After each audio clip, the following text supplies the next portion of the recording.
Hang Seng is higher. It's the third continuous day of gains on the Hang Seng. Packaging has been different now, so we are looking at now more as a BTG. Get above the swing low of 24,567. Goa facility that has received a voluntary action indicated. The Nifty is absolutely flat. The Bank Nifty is absolutely flat. That's more like it. Fundamentals of the company are very good, very strong foundation. We have to face reality. Most high-frequency indicators have slowed very sharply. The selling pressure continues. The Nifty is down 84 points. ITPL Capgemini actually declared its results, and the outlook coming in from Capgemini was not too encouraging. It's a mixed sort of a response that we're getting from consumer durable makers this time. The advanced decline ratio largely helped by the fact that the broader end of the market, and especially if you're looking at the small cap index, that continues to remain in the green. Sharpest strategies, top market trends, unmatched perspectives, the trading day's most comprehensive roundup. Stay ahead with NSE Closing Bell, broadcasting live from the CNBC-TV18 Motilal Oswal studios in Mumbai.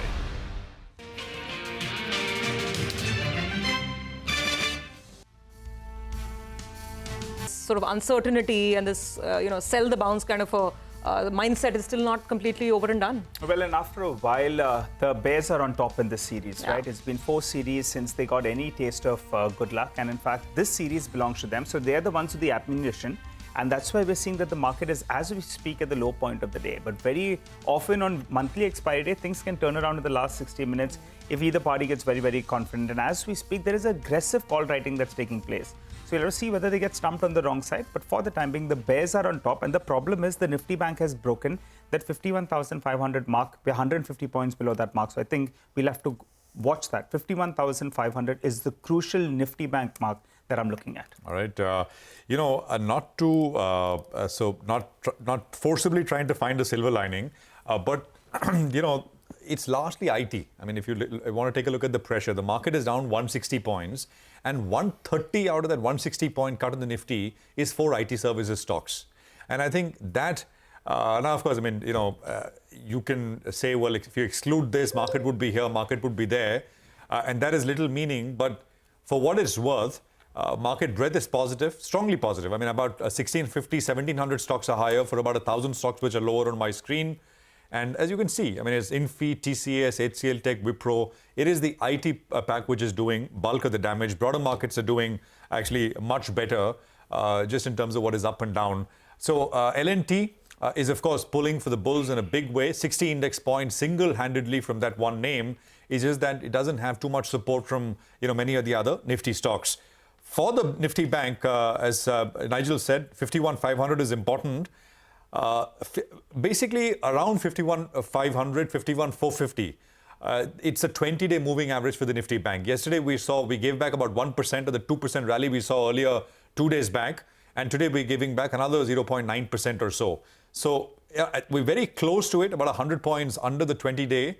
And one can only hope that by close, either you're very close to it or maybe even slightly higher. So let's sort of hope things pick up. Today, by the way, of course, is the last hour, but tomorrow as well, we are trading Muhurat session, 6 to 7 p.m. Markets will be trading. So there will be the opportunity to react. But of course, it's a very limited token kind of session, which usually we see. Surbhi. Yeah, and the thing is that in the mid-cap market, the cuts are a little deeper than even the Nifty right now. The Nifty, you can still say, and that's a very fair argument that Prashant made, that it's largely IT-led, but the broader market is under pressure. The advanced decline ratio has been weak for pretty much the entire session today. We've got about 1,000 stocks declining, and the advancing stocks are right now about 1,400 or so. So one would want to see that these lines don't cross and they kind of remain where they are in the best case scenario. Having said that, if you look at the 1% decline on the mid-cap index and talk about sort of some of the names that have come under pressure, some of them are, of course, earnings reactions, IRB, Manappuram Finance. Those would be some examples. There are other names as well. So, for instance, PNB and Info Edge, Memphis is losing about 4.5%. On Voltas, the negative read-through on earnings is still continuing. Second day running, that stock's also down quite a bit. L&T Tech Services. So even some of the mid-cap tech names, IT names, they are facing the heat for the time being. So, let's see if there can be some last half an hour expiry-related magic, I think the bulls will take that with both hands. Well, that's right. And the recent listing of Energy, that stock, in fact, many expected actually be closer to 3,000 rupees on the listing day itself. But it didn't do that. But as we speak, volumes are very high, and that stock actually has moved to the high point of the day. So good up move is what we are seeing. So there are pockets where things are looking quite good. And just one more point, ICICI Bank, there was a very large trade. If I'm not mistaken, there's around 49 to 50 lakh shares that have got traded in the last 5 to around 6 minutes odd. So ICICI Bank, I'll be interested to see what were the participants out there. But there's a very large, I think 50 lakh large trade on ICICI Bank. That's large in size. We'll try to find out more on that. Mitesh Thakkar is back with us, though. Mitesh, final 60 minutes before you get into, party mode, so to call it. How would you trade the index? Do you think this final 60 minutes will belong to the bears that have been on top in this series and even today? So, Nigel, I think very difficult to guess purely because of two reasons. One, I think this 24, 180, 170 is an area where the trend line comes in and, we're right there. I don't know how it will pan out.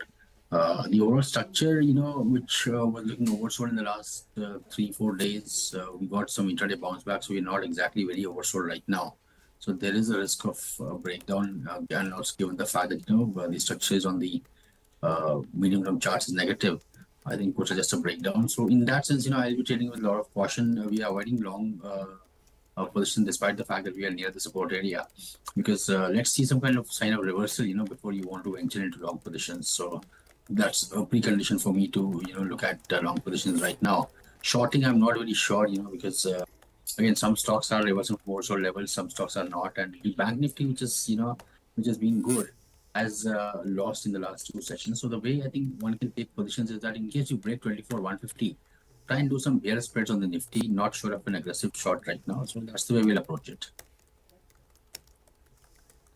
Okay, what about stocks, Mitesh? Yeah, so I have a buy on Suven Pharma. I think that's a stock making a fresh swing high, and the pattern is quite positive over here.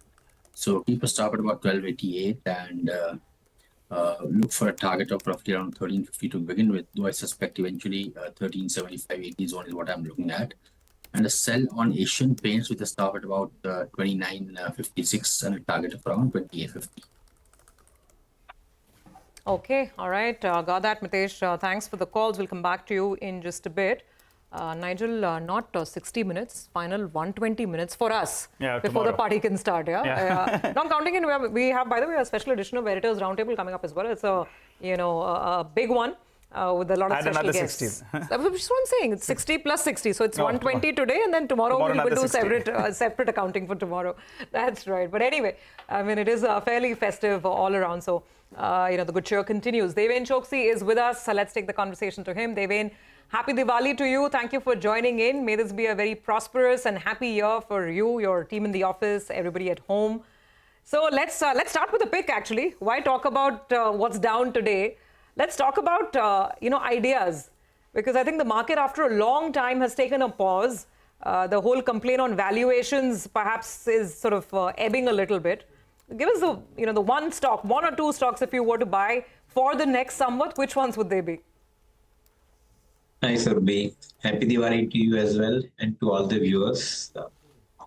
Well, I think the opportunities are going to come with the fall in the prices in the market, and that's what I think we have been asking for. So I think we have been liking few companies, and one among them is Tata Technologies.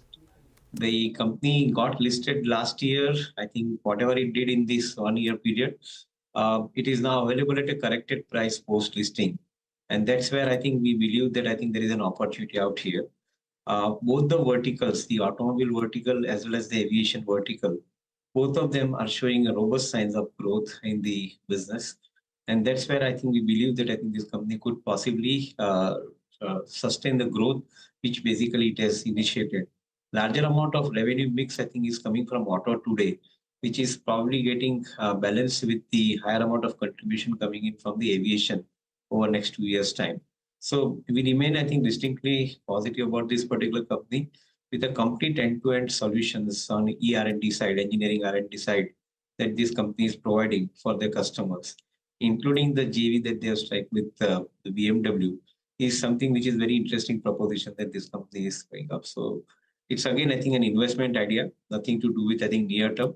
Maybe I think one needs to hold the stock in the portfolio for at least 3 years to get the best benefit out of it. All right, but what we'll do, Deven, is come back to you. But let me just quickly talk about the IT space, right? I referred to it. 4 stocks responsible for about 120, 130 odd point cut on the Nifty.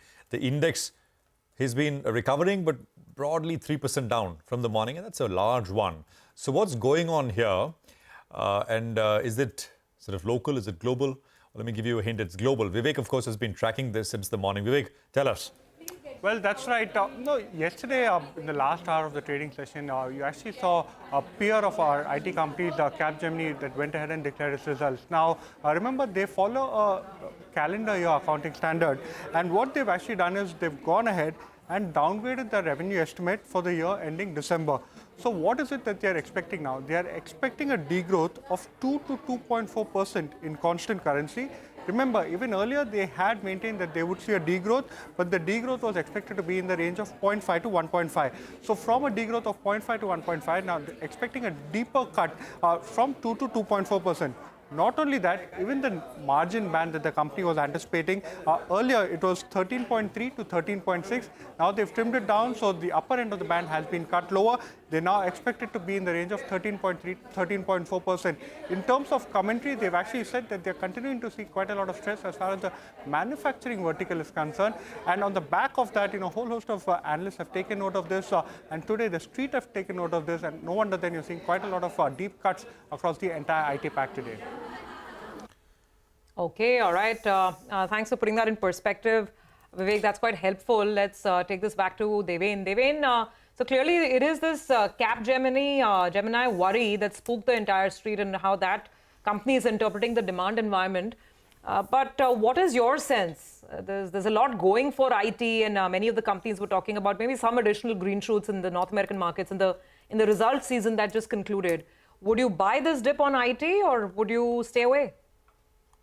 So, I think the larger part of the confidence stays with the mid-tier IT companies who are having a display in their respective fields. The engineering R&D part, I think, is an important one, I think, which many of these companies are serving to their customers, dedicated customers. There, they have got a higher amount of visibility of business, and at the same time, I think, the growth as well. So, in my viewpoint, I think this is an important area that one can possibly look at. The frontline IT companies are not bad, but I think their growth prospects are remaining a little muted at this point of time, vis-a-vis the mid-tier companies. And that's where I believe that I think one can argue for buying them to the portfolio. Current valuations may be slightly adequately priced given the market condition, but I would think that I think any correction in the price, in the journey next, I think one could possibly look around for buying some quality names in the portfolio. Okay, all right. Deven, I wanted your view on Mahindra & Mahindra. We have some source-based information that's up for you on the screen. Mahindra's BEV is likely to cost under 35 lakh. I think they're going to be launching a couple of new EVs as well. So that's going to be important. And I think a couple of more details is what we have. They'll be launching its first ground-up EV on November 26th. And I saw that correctly. They're also going to make a couple of announcements on battery charging infrastructure. So, so that's the important piece of news that's coming. The stock is clearly reacting positively to that piece of news. We'll try to get in Parikshit and give us more details on that. But Deven, what do you make of the stock? Mahindra & Mahindra, in the last 18 months, it's done very, very well.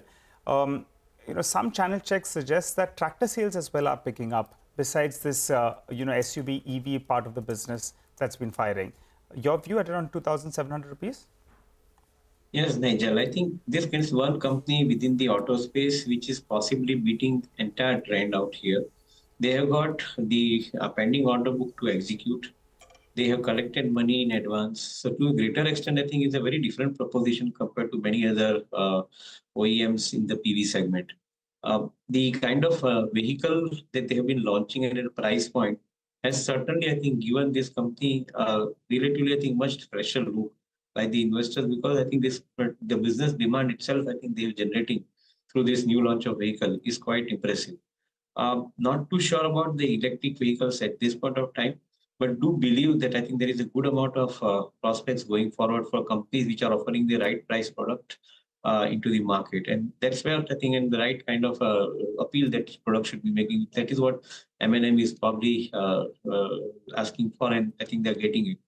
So in my viewpoint, I think the business-wise, they're quite good. And I think glad that you mentioned the point about the tractor business. The farm equipment business definitely, I think, is picking up. That is what we gather. And I believe that the rural demand is also going to add to it in the coming quarters. So certainly, I think the stock looks interesting. Though must say that I think most of it, I think, in price today. Maybe I think one will have to hold it for a little longer period of time to get the right kind of appreciation of around 15 to 20%. But otherwise, I think most of it is in price, all the prospects that we're talking about. Okay, all right. That's a quick word coming through. Let's move on and talk about one of the biggest Nifty winners of the day, and that stock has been Cipla. Let's pull it up on the screen as well. It's been up about 6-7% right from the start of the morning. And that's because some good news came in. Yeah, look at that, 9.5% right now. That's because some good news came in on their Goa plant from the US FDA. Vinny is here with all the details. Vinny, tell us more. Yes, so, surely a sharp up move that we're seeing coming in for Cipla today. At one point of time, it was up as much as 10%. This Goa facility has been under issues and facing challenges since 2020. So once this clearance comes in, that is a VAI that they received, voluntary action indicated, it means now they can make those launches that were in the pipeline from this facility, and especially a drug that is used for cancer treatment, that is generics, Abraxane, that has a market size of around $700 million. And it will be a big drug. Cipla could maybe look to be making almost $70 to $90 million from this drug on an annual basis. That is what analysts are highlighting. And there is less competition right now from this drug right now. When you look at it, Sandoz is the only player that has gotten an approval to make this drug in October 2024. Analysts also say that they expect a 4 to 5% EPS upgrade coming in for FY26. And the respiratory pipeline which Cipla has, that will help support the US sales growth for the company beyond FY26. The numbers that were reported in Q2, there was a bit of a miss that came in on the US sales. Now, this is something that will start supporting the growth. So, big positive for Cipla. Okay, all right. Winnie, thank you very much for that. Devin, any thoughts on Cipla? Yeah, Prashant, I believe that the company definitely, I think, is well positioned. If I've seen the result yesterday, I believe that the numbers, particularly coming from the European region, emerging market region and African region, they are in good double digits, except I think US and India where the numbers are relatively muted. But I believe that I think that given the new drug launches that they are having, and particularly in the area of specialty generics, I believe that both the demand as well as the margin part is definitely playing out well for this company. And the strategy that they've adopted in different markets of the world of offering, I think, the one unit, I think, for all the products, which is also acting well for this company for more than 15,000 products, I think, that they have. All these particular products, I think, offered through, I think, one channel is also working well for the growth purpose. So certainly, I think it's a good news. Maybe, I think, further things will have to be seen in the area of inorganic growth activities that they're talking about. But at this point of time, I think the results suggest that I think the company is probably showing better signs in the coming quarters, along with the new product launch that they're talking about. Okay. All right, Devin, stay on. Let's just address that news on M&M. Their first EV launch. I mean, M&M calls it Born Electric. That's the way they address their entire portfolio. And this has been the next big talking point and perhaps the next big trigger for the stock as well. We have Parikshit joining in with some perspective. I think, Parikshit, both customers and the market have been very eagerly awaiting to see what M&M has to offer when it comes to this Born Electric portfolio. Tell us more about it and, what are the company's aspirations on the EV side? Well, the Mahindra Group was lacking a strong electric portfolio for the last few years, wasn't it? Now we're told the company is all set to launch not one, but 2 new electric SUVs which have been developed ground up, and these will be launched on the 26th of November. And what sources tell us that the company is likely to use these cars to make their foray into the luxury electric vehicle segment. Their aspiration is, the Mahindra Group's aspiration is to take the fight to the likes of Mercedes-Benz, the BMW and the Audis in India. Now, the name of these SUVs will be unveiled next week is what we are told. One of them will be a pure luxury SUV. One of them will be more of an off-roader. They will have advanced Qualcomm chips. That's what sources tell us. And they'll have several futuristic connected car features, ADAS, and safety features as well. As far as the pricing is concerned, they'd like to price it somewhere close to their current SUV portfolio. So we expect the pricing to be either around 35 lakhs or under 35 lakhs. So what's going to be different as to how these cars will be marketed by the brand? Well, we believe that a team of at least 500 to 600 specialized people have been hired by the Mahindra team. They'll be deployed across dealerships in the country, and their job will be to exclusively promote and explain the features of these cars to customers. Initially, the customers will be called by invitation only. Sales will begin early next year. There is a plan to begin exports as well. A charging infrastructure plan will also be launched by the Mahindra Group. So lots in the offing. So we'll have to stay tuned for the 26th of November. In fact, the month of November will have some other EV launches from some of the big car makers. So we'll have to wait and watch for a lot of announcements then.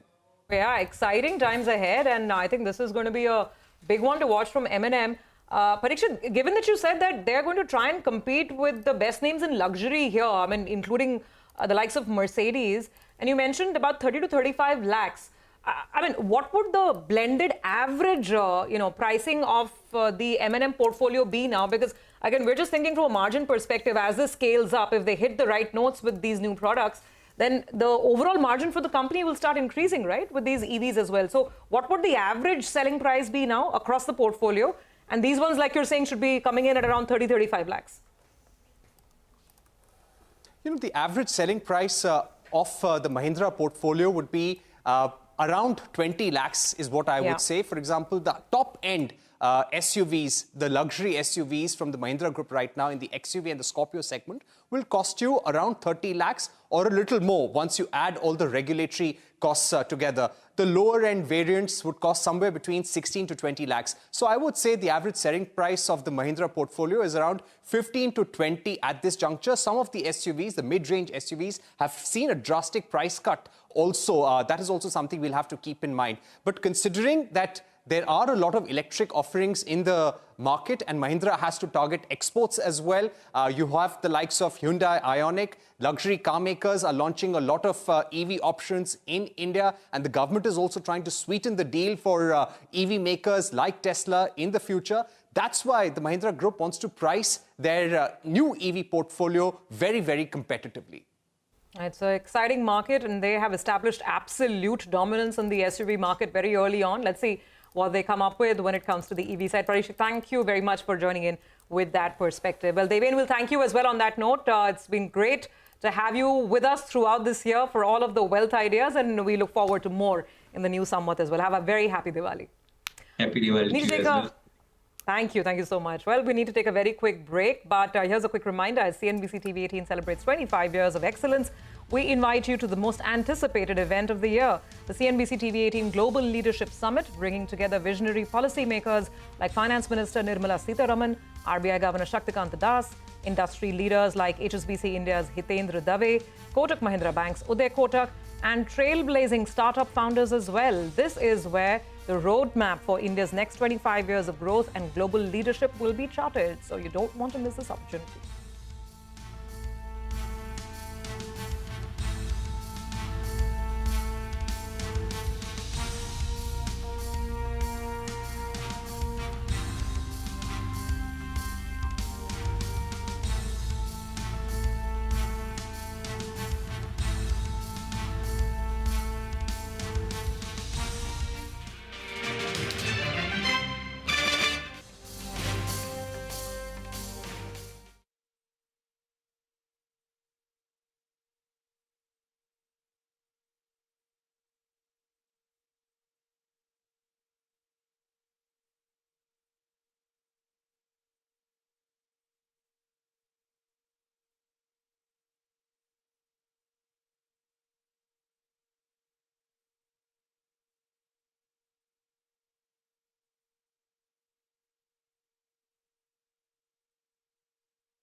Okay, welcome back. We got the market, which is down 140, so not very much change since 2:30. We're right there, 24,200 is where we are standing. We are at right now. Rohan Mehta is with us. He's CEO and Portfolio Manager at Turtle Wealth. Rohan, good afternoon. Thank you for joining us, and season's greetings to you. Happy Diwali. Prashant this side. I think first time that we're speaking on the air. Tell us a little bit about Turtle Wealth and what you do, and because I have the fact sheet, but would love to listen from you. Because what I understand is you look at investing in turnaround businesses, but with a quant mindset. So just the process, if you can explain. Go on. Yeah, hi Prashant. All the viewers, happy Diwali and New Year, and thank you for having me in the show. So 15 years, 17 years, we have made some processes where we have seen a great research that how we can make a long-term wealth and what are the credentials of picking up the stocks which can create an exceptional wealth creation point.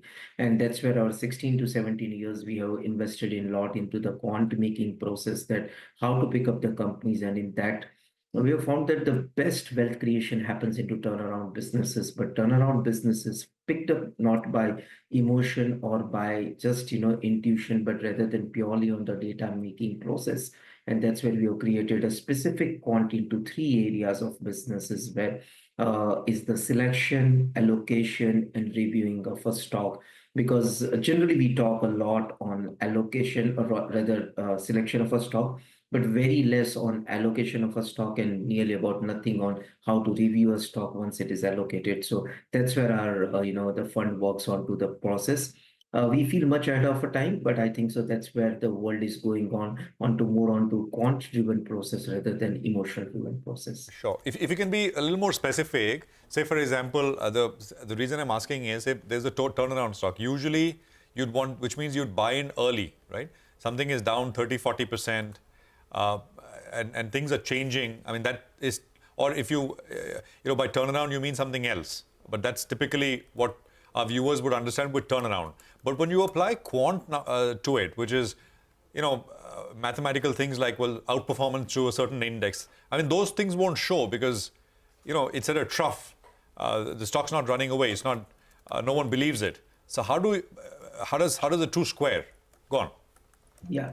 So turnaround doesn't mean, buying up a stock at 20-30% downside, rather than it's the different way around what we have picked up. To buy companies which has not done anything great from last decade, but at the same time the PAT has been rising from last 10, 15 years.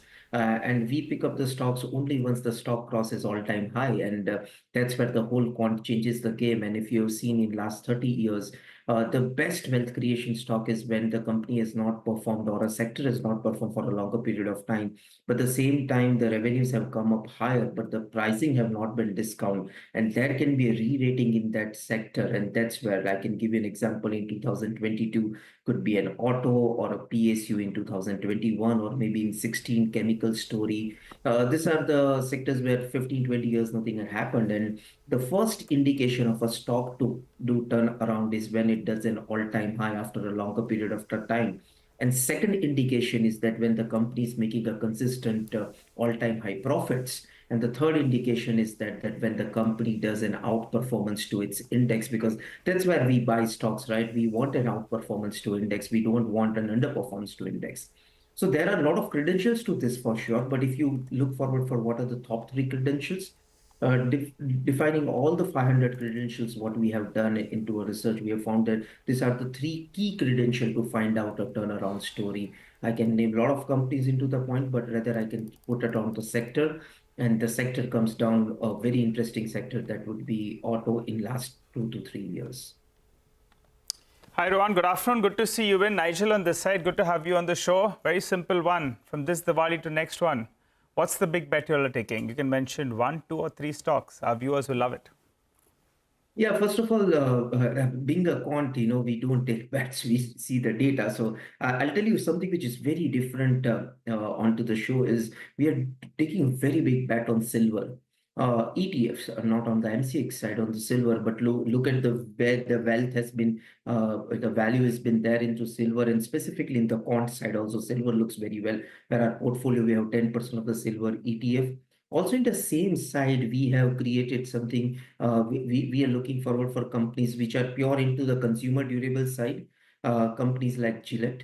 A company in the agro-organic side, AMI Organics looks very interesting. So if you're talking for three things, I think so very different. It's silver, Gillette, and AMI Organics makes a lot of wealth into, and looks forward for a good 1 year wealth creation story. Lovely. On silver, let's take that point first out of the way. A lot of people are looking at gold, and gold has, seen a good run in the last 1 year or so. But now people are getting incrementally more bullish on silver. They're saying that ratio between silver as well as gold, well, that will narrow. So that means silver will catch up and outperform. Any targets you have on silver? Generally, as a quant point, we don't have targets, but seeing that the value, we feel that in next 3 years, we should at least expect more than double of the silver.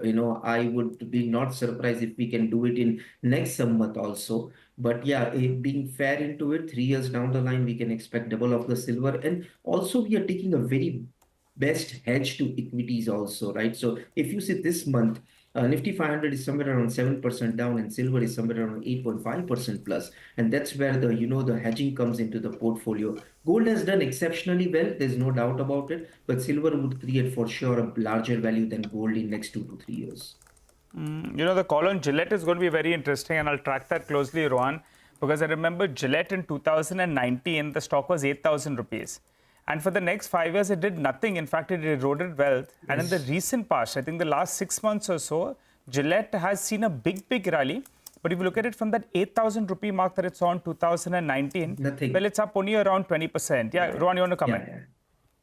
Yeah, so Gillette is a very interesting business. See, we all shave, and that's a man grooming brand. We talked with management with Gillette, and then we found the turnaround story, and they completely missed the man grooming industry, right? And that was been taken all by the startups. And look at what the back of the brands they have, and they are coming very aggressively into the man grooming industry with the toothbrushes and the shavings and the trimmers and the other man grooming industry. It looks superb, and see the numbers.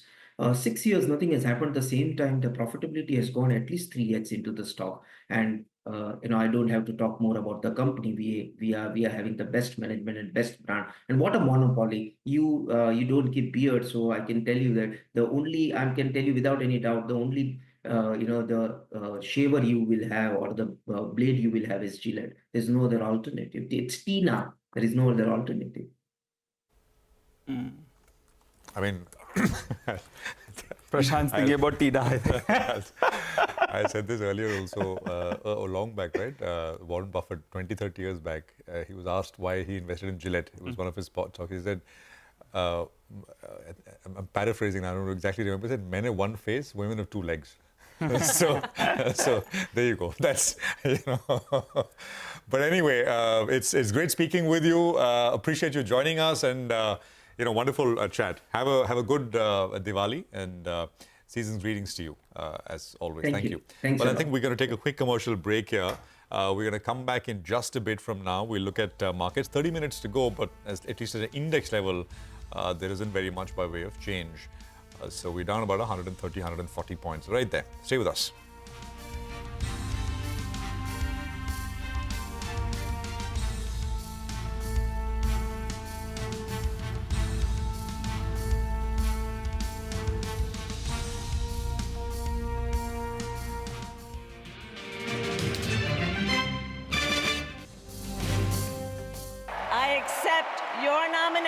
We're going to win Arizona. We're going to defeat Kamala Harris.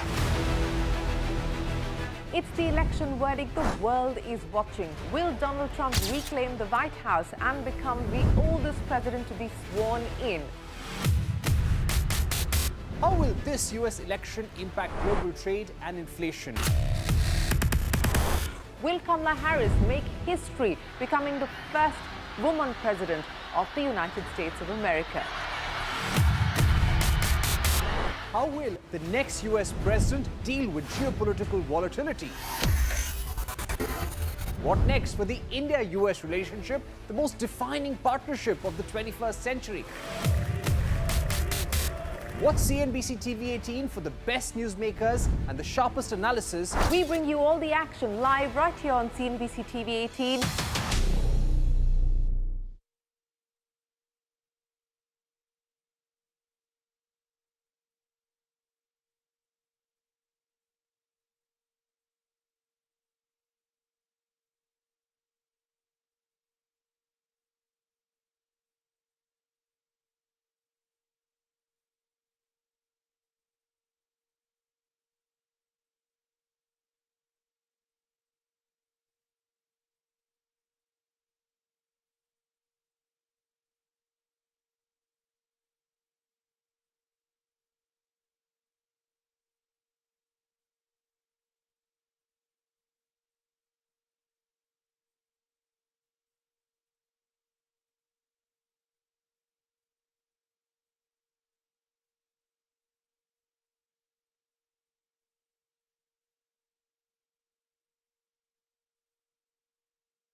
Welcome back. Well, HCL Tech is the one actually that slipped a little bit more. That's moved to the low point of the day. And Sun Pharma in the last few minutes, it's lost its way a little bit. So Tech was as still under pressure.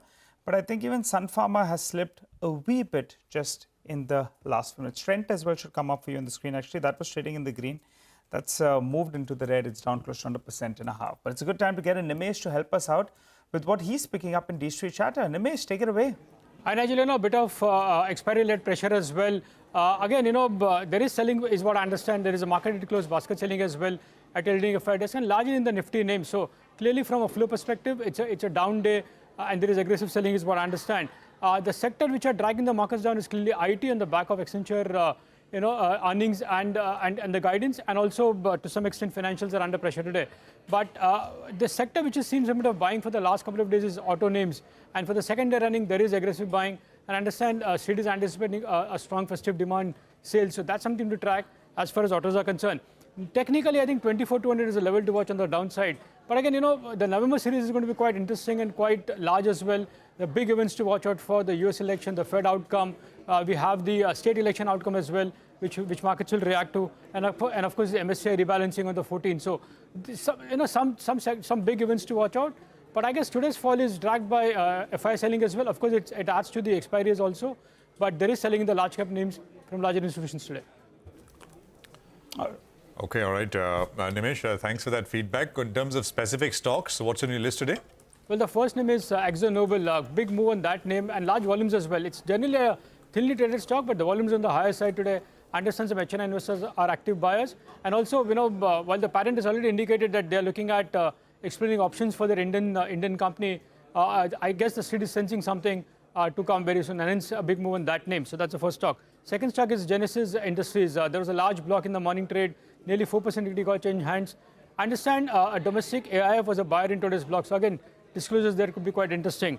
The third is NTPC. Within the PSU basket, while there is selling across board, NTPC stands out on the buy side. So there is aggressive buying from some large FIIs in today's trade in NTPC. And the last is L&T. We've been talking about why fundamentally the stock has been buzzing in trade, but there are very strong buy flows. And additionally, there is a Morgan Stanley tactical call as well that they expect the stock to rally on the upside post the strong quarter two. So that's the reason why L&T is holding on since the morning gains. Okay. All right, got that. By the way, Surabhi, let me tell you, Nimesh, usually when you walk up to Nimesh in his desk, he's on the phone forever. He's like this, always. Today, Nimesh, how many phone calls today?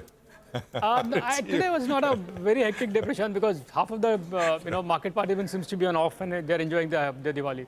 Yeah, so today would be more, I think, festive greetings, right? Yeah. Today there would be more festive greetings and less of cover. Yes. But otherwise, I completely agree. You have to really wave and get Nimesh's attention, get him on the phone. Thank you so much for that, Nimesh. Thank you. See you in a bit. All right, let's quickly move on. We've got, I think, Mitesh back with us for some final calls as we're going to Mitesh. The market is still reeling under pressure, 121 points down on the Nifty. The mid-cap index, however, is looking better now. The cut, which was about 0.8%, almost 1% when we started the show, is now about 0.3%. So that's not too bad. Actually at this point in time. That's the mid-cap recovery. It's quite evident at the index level at least. Mid-cap is recovering. Small cap anyway was up. The small cap index should come up on your screen. I think it was up about 1% or so. And pull up, there you go, 1.25%. Look, pull up the Nifty micro cap index. That yesterday was up 1%. I think it's up 1.5% today as well. And this is what I was talking about in the morning as well. The broader market, 2% now on the Nifty micro. This is the small, really small stuff below the small cap level. And this is actually starting to look a little better. And that is the reason why the market breadth overall, I think, should have also improved. If I can just get this up. 1,800 stocks are higher and about 950 stocks. So almost 2:1 in favor of advances right now. And just one more point, Prashant. With regard to these metal stocks, you have the inflationary data coming out of the US today and the jobs data tomorrow. Sometimes there is a play on metals. And Nalco is the stock that I've been talking about for the last few weeks. Quarter 3 and quarter 4 will be absolutely blockbuster because of the shortage of alumina. And that stock is getting bought on every dip. The markets have corrected, 7% from the peak. The stock is closer to the 52-week high. So sometimes there is this play on the US data that's going to come in and what the Fed is going to do next. And besides that, there are some of these metal stocks that will enjoy a good run in the near term. That's for the next year or so, because there's, as it is, an alumina shortage. And this is one of the few companies that is selling alumina. They're making less amount of aluminum, but they're selling alumina in the open market. So they'll enjoy. Absolutely. And, we've been sort of, as Nigel said, putting that to you over the last many weeks now. Nalco getting bought. It's picked up from the day's lowest point. Mitesh is with us with what to buy or sell today for a reverse trade tomorrow. Mitesh, good afternoon. What do you do? Prashant, I think, you're right. The breadth is very good, but what is dragging down the Nifty is the IT index. And despite that, I think the Nifty has just managed to hang on to 24, 170, 150 zones. We'll take some shot on the IT side. STBT on TCS, keep a stop at about 39.75, look for target of 39.30. And the other one is HCL Tech, also giving a breakdown on the short-term charts, so could see more pressure. STBT here with a stop at about 17.75 and a target of around 17.45, 17.40 in the downside can be looked at. By the way, I just want to point out that US futures are down quite significantly right now, about 1% lower on most of the benchmark indices. Most of the Asian markets also closed out negative, despite the fact that you had positive manufacturing data from China today, with the economy finally entering into expansion after 5 months. You had the Bank of Japan holding rates, nothing changed there. So Qs were all right. But the market is reacting quite negatively, the pre-open in the US, that is. I think Meta and Microsoft as well will react to its numbers, and both of them post-close, I think they were down 3.5 to 4%. So that will weigh as well on a couple of those headline indices. And also the fact that the GDP print that came out yesterday itself, I mean, it was lower than estimates, dipping below 3%. The first estimate of the Q3 US GDP. There is, by the way, Apple which reports today. Yeah. Later. Yeah. Amazon reports, Yeah. Intel reports, Uber reports. So it's a big It's one. hectic. Tracking any of them later in the evening? We'll do it together, Nigel. All right, well, we won't be. It's just in case you're wondering, but we'll get you, of course, everything tomorrow as we come back for the model session. L&T is what we want to talk about, right? Because good set of numbers. It's a big reason why the market is not selling off more, let me put it that way. 60 index points on the positive side coming in from that 6% move on L&T. Vivek is here with details. Vivek. Well, that's right. So going into Q2, when you're talking about L&T, the expectations were quite muted. What was tempering down the expectations of the market? Number one, ordering activity, capex spends, government capex spends in H1 was very weak. Also, there were worries that there was moderation in capex as far as Saudi Aramco was concerned. And along with that, there were also worries as far as the margin, core margin guidance was concerned, given the fact that the company was still executing quite a lot of the legacy projects. And along with that, there were expectations that there could be a toning down of the guidance, especially as far as the 10% growth in the order inflows that was being projected by the company at the start of FY25. But with this particular quarter, the company has managed to go ahead and give a clarification on all of these parameters. Number one, as far as the core projects and manufacturing margins are concerned, still underwhelming, but it's at 7.6%. Up 20 basis points on a year-on-year basis. Order inflow for H1, quite above what the street was anticipating. Remember, L&T typically tends to bunch up the orders and only then puts it out to the exchanges at the end of the quarter. Guidance for all key parameters, top-line growth, order inflow has been maintained. The order book is very, very strong, continues to hold out above the 5 trillion or rupees 5 lakh crore mark. And along with that, a significant change in stance as far as bidding for thermal power projects in India is concerned. They are now bidding for the BTG portion as far as thermal projects are concerned, and that will help aid the order book. Now, when you're talking about the key highlights, order inflow is down 10%, but still very strong at 80,000 crore. When you're talking about the international orders, it remains very strong, 40% of the September order book, and this is against worries that that particular portion of the order book was actually depleting. Order prospects very strong, 8.1 trillion is what they're anticipating for H2, with domestic share of that particular order book expected to be around 57%. So they're expecting significant pickup in spends, both private as well as public, in H2. Brokerages obviously enthused. We just heard about how Morgan Stanley has RTI or Research Tactical Idea on that particular name. Kotak too upgraded L&T today. They have upgraded it to an add from a sell rating. Strong print on execution, ordering as well as working capital, benefiting from new avenues of growth and a large, well-diversified order backlog. No wonder then L&T doing very well in the session today. I think, Vivek, thank you very much for that. Ambrish Baliga is with us. Ambrish, L&T was one of your picks, if my memory serves me right, and not too far back. Exactly, and still continues to be my pick. In fact, I have an immediate price target of about 38.50, slightly medium-term target of about 42.50, 42.60. But anyways, this is a long-term hold. I think this should be in the core portfolio. One should not even look at trading into, in and out of L&T. Just keep holding on. Maybe the next 3-4 years, I'll not be surprised if this becomes 2 to 2.5x. Okay, so L&T is the pick. Got that, Amrish. Let's talk about the fall in IT stocks today. That's been sort of the biggest problem area for the market, right? Even now, many of them are down anywhere between 2% to 3-4%. What do you make of this, Amrish? And would you buy large cap IT, or would you look at niche tier 2 plays? Some of them, of course, have had phenomenal growth in the quarter gone by. Exactly. And here I would surely look at the large cap IT names. Because whatever said and done, I think clearly green shoots are there, and the management commentary more or less has been positive. And I think we should see at least a decent up move in the earnings over the next 2 to 3 quarters, decent order flows. So I would surely go in with HCL Tech, TCS, and Infosys at this point of time. Possibly we could see another 3 to 4 or possibly 5% sort of a correction from here. Utilize that to actually buy for long term. Okay, all right. Amrish, just hold that thought. I would like your view actually on Vare Energies, because that one should come up for you on the screen. Now it's up close to 13% and volumes are very, very high. Remember when Premier Energy as well did list? Out there as well, we saw the stock go up 2.5x, I think, in a matter of a week. This one as well, in comparison to its IPO price, it's high. We have seen smaller issues in the SME space, like an insulation energy as well, which has a big order book now.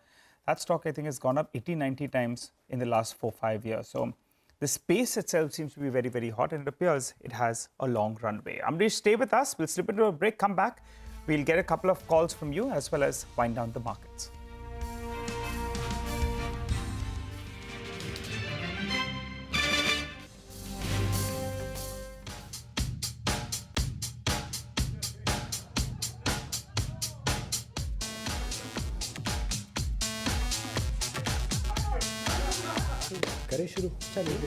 What should I call you? The comeback kids? The comeback men? Is that appropriate? I think I like kids more. Young Turks has been on from 2001. Yeah. I think it seems like all of us have grown up together again. I land up in DPS, that's where me and Kunal met. What keeps or has kept the two of you together? We have some manufacturing defect in the two of us. When you're at the bottom of the list, you find the courage to continue. And I think that's where our partnership, our friendship, our relationship has been so crucial. ABCD, astrology, Bollywood, cricket and discounts. Good memory, Shireen. And not money. 13 years later. We have to unravel the enigma that is Rohit Bansal. To us, our individual egos almost stopped mattering. And the only ego that we had in mind was a joint one. We have lunch every day together.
The markets are still down. They're down close to under 125 points, but the Nifty Bank, that's the one that's managed to pop up yet again. It's conquered that 51,500 odd mark. In the last few minutes, it's put in a fight. Axis Bank has cut its losses. That's doing well. The big boy, HDFC Bank, says, I want to end in the green. So that as well has recovered, and that's been doing a lot of the firefighting actually for the bulls. 1,800 rupees, that's the recent high out there. If HDFC Bank can move to that 1,800 odd mark, well, the bulls will be counting on it to break out, because otherwise it's been a bit of an underperformer. But the dip on that one clearly got bought into. So Nifty Bank doing quite well, bouncing off the lows of the day. Amrish, I wanted to ask you about the paint space that is heating up over there. We heard about Bidlas coming in. Asian Paints has not given any returns, the last year or so because of this threat. But, now it seems the street is digesting the fact that the new competition has come in. It's not had a very, very dynamic impact. And also input costs have cooled off. Your view? And clearly, I expect that Asian Paints market share really will not go down too much from here.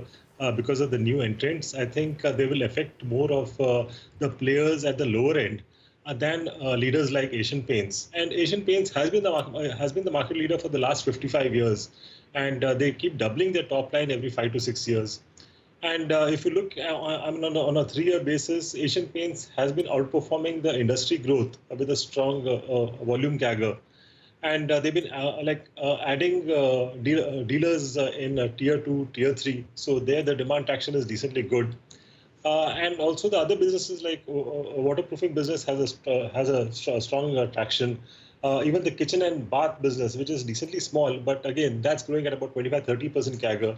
Like you rightly said, key raw material prices have stabilized, which is a positive. And there's a strong capex cycle underway at Asian Paints. In fact, the in-house decorative paints capacity is being expanded by about 54%. At the same time, aggressive product launches are being planned. Retail touch points are being increased by about 5,000 touch points every year. And their new brand, Neo Bharat Latex, is being positioned quite well in the mass market. So, there it will compete with the local brands and possibly take that market share. And in fact, if you see the distribution reach is more than the next 4 players put together. So, this clearly defines the size of Asian Paints. And now with the festive and wedding season in, I think that should benefit in Q3 also. So I'm looking at EPS of about 66 in FY27. And with that, have a price target of about 39.60, which is a good 30% higher than where we are right now. All right, we leave it there. Thank you very much, Amrish, for joining us, and happy Diwali if you don't speak before. And all of you are very happy Diwali and a prosperous year ahead. Thank you, and thank you for being with CNBC over the years. Appreciate it. Well, 120 points lower on the Nifty, 24,220. You basically, the market basically flatlined, not very much at all through the course. Actually, since, I'll tell you, since about 2 o'clock, nothing. Last 1.5 hours, up and down a few times over in a small range. But basically, you'll end about 100 points lower. And the bulk of the damage, of course, being caused by the IT services stocks. 4 IT stocks contributing to about 60-65% of the sell-off that we've seen. The small cap index ends strongly up. The mid cap index, decent recovery from the lows. And the Nifty micro cap index ends about 2% higher. And I think that's, small mercies in an otherwise sort of down and out kind of a day today. Nigel. Well, that's right. From the broader markets, actually, let's pull up some intraday charts if that's possible, because you had a few stocks. Sri Renuka Industries towards the end, that stock, pulled back from the lows of the day. Easy Trip as well. The stock has been a big underperformer, but that as well pulled back a goodish bit. We just spoke about Nalco. Well, that one as well did very well in trade. So that stock, did pull back towards the end.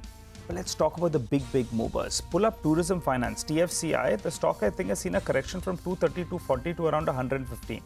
Today, the stock was up close to around 10%. So Tourism Finance should come up for you. Prudent Corp, we had the management with us. They were sounding very optimistic about business going ahead. The stock goes on with a gain of close to around 17.5%. LG Equipment, well, that stock as well was up more than 10%. Windlass Biotech, that's another stock that's up close to around 11%. The recent listing, Vare Energies, well, that one is up close to around 13%. So big move is what we saw. Newlin Laboratories, after the rally that we've seen, it continues to build on to those gains. So good going out there. Voltam Transformers as well, close to 7.5%. PG Electroplast, another one that's moved well. It continues to move up. So a lot of winners, Prashant, from the broader markets. And as we speak, as we wind down trade, there are a lot of shorts, I think, that are covering. There's an expiry-related factor that plays out. That's why the Nifty has recovered 50 points from the low point of the day, and the Nifty Bank has cut its losses by half to 250 points down. Oh, no, absolutely. And, it could have been worse, let's put it that way, right? So we go home with a cut of about 100 odd points as we wrap up today's trading session. Just a